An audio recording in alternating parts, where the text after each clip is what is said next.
ઓહો ભાઈ નાચતો મોર અન પૈસાનું જોર કાયમી રહેવાનું નહીં.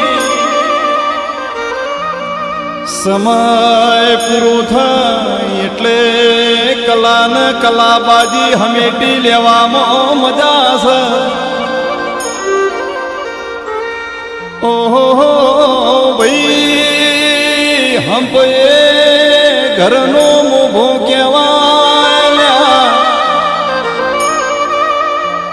આજ્ઞા એ ઘરનો પાયો કહેવાય ભાઈ. સફાઈ એ ઘરની સુંદરતા કહેવાય, કરકસર એ ઘરની કમોણી કહેવાય. થોડું કમો પણ થોડામાં સંતોષ રાખો એ ઘરનું ભોજન કહેવાય ભાઈ. ઘરમાં હળી મળીને શાંતિ રાખો એ ઘરનું સુખ કહેવાય ભાઈ. આવતા સંતને ભિખારીને દોન કરો એ ઘરનો દીવડો કહેવાય પ્રભુ મારા.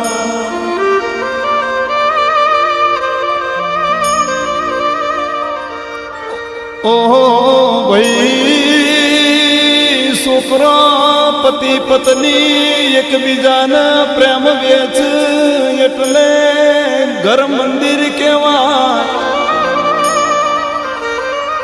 મહેમાન પરુણું આવન હસતા મોઢ જાય ઘરનું વૈભવ કહેવાય ભાઈ. જેના ઘરમાં માવતરથી લઈને નાનો છોકરો દેવનો દીવો કરતો હોય, એના હાચું ઘરનું શિખર કહેવાય પ્રભુ મારા. ઓહો ભાઈ વાલની બેટીમાં ઘરની પત્ની સંતોષ રાખતી એ સ્ત્રી ઘરની લક્ષ્મી કહેવાય. તમારી ઘેર હાજરીમાં તમારી પેઢીની વાહ વાહ કરતી હોય હાચી લક્ષ્મી કહેવાય ભાઈ. લાખનો કરોડોનો કજિયો હોય પણ સમાધાન કરો એ ઘરનું હાચું સુખ કહેવાય પ્રભુ મારા. ઓહો ભાઈ મોણ જ્યારે જન્મ એટલા એનું વજન 2.5 કિલો હોય. મોણ જ્યારે મરી જાય એટલે એની રાખનું વજન કરો એટલે 2.5 કિલો આવે ભાઈ. જિંદગીનું પેલું કપડું જેનું નામ જભલું કહેવાય. જેમાં ખિસ્સું ના હોય અને જિંદગીનું છેલ્લું કપડું કફન કહેવાય. એમાં ખિસ્સું ન હોય પ્રભુ મારા.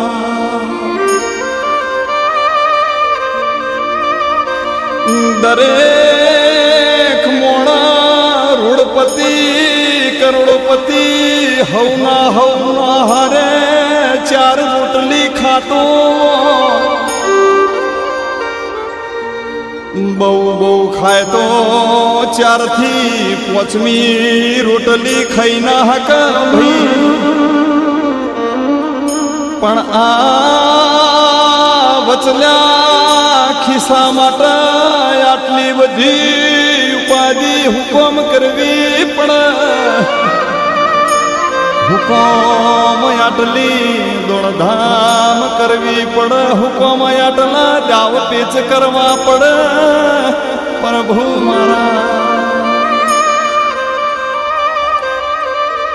ઓહો ભાઈ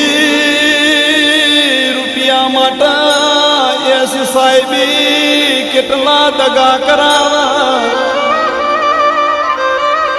આપણે કોકનું લોહી લેવાનું હોય તો ગ્રુપ ચેક કરવું પડે છે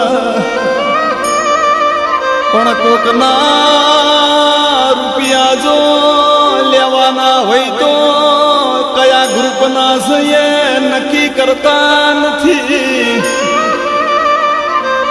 આ ધર્મનું સક ધર્મનું સ ન્યાયનું સક અન્યાયનું સ રૂપિયા લેતી વખત કોઈ ગ્રુપ ચેક થતું નહીં ભળજો પ્રભુ મારા એટલે સમજણ વાળો હોનમો સમજી જા એટલે ખોટા ગ્રુપના પૈસા ઘરમાં મત લાવજો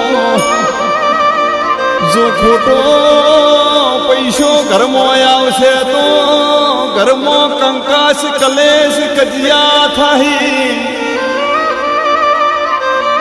જીમમાં લઈ જાહે દવાખાનામાં લઈ જાહે હોટલમાં લઈ જાહે તમને કલબોમાં લઈ જાહે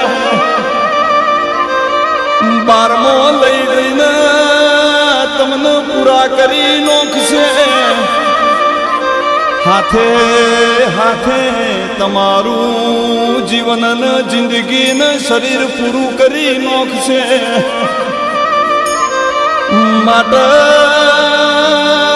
બેક બેલેન્સ વધશે તો ચાલશે પણ ફેમિલી બેલેન્સ ઓછું ન થાય એની વર રાખજો કે આપણે જેટલા પૈસા કમાણા એની વર રાખજો આપણે ફેમિલીનું જેટલું બેલેન્સ કમાણા એ ભાઈ સમજી જાજો હનમો સમજાવું